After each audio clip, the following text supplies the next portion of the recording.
ಮಾಡಿ ಸಂಸ್ಥೆ ವತಿಯಿಂದ ಆಗುವಂತ ಅನಾಹುತಕ್ಕೆ ಸರ್ಕಾರ ಜವಾಬ್ದಾರಿ ವಹಿಸಬೇಕು, ಸರಿಯಾದ ಅವ್ರ ಮೇಲೆ ಕಾನೂನು ಕ್ರಮ ತಗೋಬೇಕು, ಅವ್ರಿಗೆ ಶಿಕ್ಷೆಗೆ ಒಳಪಡಿಸಬೇಕು. ಮತ್ತೆ ಈ ರೀತಿ ಯಾವತ್ತೂ ಕೂಡ ಮರುಕಳಿಸಬಾರ್ದು. ಇದರ ಜೊತೆಗತೆಯಲ್ಲಿ ಮತ್ತೊಂದು ವಿಚಾರ ಏನಂದ್ರೆ, ಏನು ಹಿಜಾಬ್ ಬಗ್ಗೆ ಬಿಜೆಪಿಯವರು ಇಲ್ಲ ಸಲ್ಲದ ಆರೋಪ ಮಾಡ್ತಾ ಇದ್ದಾರೆ.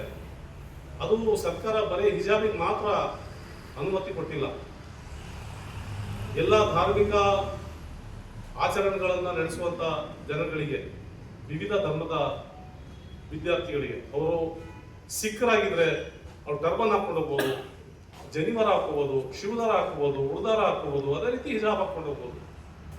ಅದನ್ನ ಬರೇ ಒಂದೇ ಸಮುದಾಯಕ್ಕೆ ಹಿಜಾಬನ್ನ ಹಾಕೊಳ್ಳೋದಕ್ಕೆ ಅನುಮತಿ ಕೊಟ್ಟಿದ್ದಾರೆ ಅಂತ ಸುಳ್ಳು ವದಂತಿಗಳನ್ನ ಹಬ್ಬಿಸುವಂತ ಬಿಜೆಪಿಯವರು ದಯವಿಟ್ಟು ಆ ಅಮಾಯಕ ವಿದ್ಯಾರ್ಥಿಗಳ ಮನಸ್ಸಲ್ಲಿ ಈ ಜಾತಿಯ ಭೇದ ಭಾವವನ್ನ ಬರುವಂತ ಕೆಲಸಕ್ಕೆ ಕೈ ಹಾಕಬಾರ್ದು ಅಂತ ಈ ಮೂಲಕ ಕೇಳ್ಕೊಳ್ತೇನೆ. ಕನ್ನಡ ನಾಡು ಸರ್ವ ಜನಾಂಗದ ಶಾಂತಿಯ ತೋಟ. ಈ ತೋಟದಲ್ಲಿ ಎಲ್ಲಾ ಧರ್ಮದವರು, ಎಲ್ಲಾ ಜಾತಿಯವರು ತುಂಬಾ ಶಾಂತಿಯುತವಾಗಿ ಜೀವನ ನಡೆಸ್ತಾ ಇದ್ದಾರೆ. ಆ ಅಮಾಯಕರ ಮನಸ್ಸಲ್ಲಿ ಈ ರೀತಿಯಾದ ಭೇದ ಭಾವ ಹಾಕುವಂಥದ್ದು ಸೌಹಾರ್ದತೆಗೆ ಧಕ್ಕೆ ಬರುವಂತ ಕೆಲಸ ಆಗ್ತದೆ. ದಯವಿಟ್ಟು ನಾವು ವಿದ್ಯಾರ್ಥಿಗಳಿಗೆ ದೇಶ ಪ್ರೇಮಿಗಳನ್ನ ಮಾಡಬೇಕಾಗಿದೆ, ಮಾನವರನ್ನ ಮಾಡಬೇಕಾಗಿದೆ. ಮೊದಲನೇದಾಗಿ ಮಾನವೀಯತೆಯ ದೃಷ್ಟಿಯಿಂದ ಎಲ್ಲರೂ ಒಂದಾಗಿ ಹೋಗ್ಬೇಕಾಗ್ತಿದೆ. ರಾಜಕೀಯವಾಗಿ ನಾವು ಧರ್ಮಗಳನ್ನು ಬಳಸಿಕೊಂಡು ದೇಶದ ಏಕತೆಗೆ ಮಾರ್ಗ ತರುವಂತ ಕೆಲಸಕ್ಕೆ ಯಾರು ಕೂಡ ಕೈ ಹಾಕಬಾರ್ದು, ಅದಕ್ಕೆ ಯಾರು ಕೂಡ ಒಪ್ಪೋದಿಲ್ಲ ಅಂತ ಈ ಮೂಲಕ ಹೇಳಕ್ಕೆ ಬಯಸಿ, ಏನು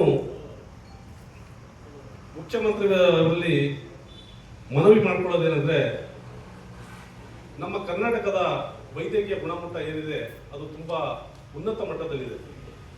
ಈ ನೀಟ್ ಪರೀಕ್ಷೆಯಿಂದ ನಮ್ಮ ರಾಜ್ಯಕ್ಕೂ ಕೂಡ ಅನೇಕ ಪರಿಣಾಮಗಳು ಬೀರ್ತಾ ಇದ್ದಾವೆ. ಈ ಹಿಂದೆ ನಾವೇನು ಸಿಇಟಿ ಇತ್ತು, ನಮ್ಮ ರಾಜ್ಯದ ವಿದ್ಯಾರ್ಥಿಗಳಿಗೆ ಮಾತ್ರ ಆ ಸ್ಪರ್ಧಾತ್ಮಕ ಪರೀಕ್ಷೆ ಇತ್ತು. ನಾವಿಲ್ಲೇ ನಮ್ಮ ವಿದ್ಯಾರ್ಥಿಗಳಿಗೆ ಬೇರೆ ಬೇರೆ ಕಾಲೇಜುಗಳಲ್ಲಿ ಸೇರಿಸುವಂತ ಕೆಲಸ ಆಗ್ತಿತ್ತು. ಈ ನೀಟ್ ಬಂದ ಮೇಲೆ ಅನೇಕ ತರದ ಪ್ರಾಬ್ಲಮ್ಗಳು ಉದ್ಭವವಾಗಿವೆ.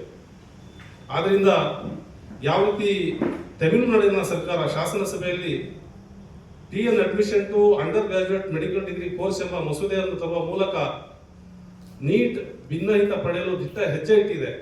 ಅದೇ ರೀತಿ ಕರ್ನಾಟಕ ಸರ್ಕಾರವು ಕೂಡ ವಿಧಾನಸಭೆಯಲ್ಲಿ ನೀಟ್ ರದ್ದುಗೊಳಿಸುವಂತೆ ನಿರ್ಣಯವನ್ನು ಅಂಗೀಕರಿಸಿದೆ. ಇದನ್ನು ಕಾನೂನು ಮುಖಾಂತರವಾದರೂ ಹೋರಾಟ ನಡೆಸಿ ನಮ್ಮ ಹಕ್ಕನ್ನ, ನಮ್ಮ ಮಕ್ಕಳ ಭವಿಷ್ಯವನ್ನ ಕಾಪಾಡಬೇಕಿದೆ. ಹಾಗಾಗಿ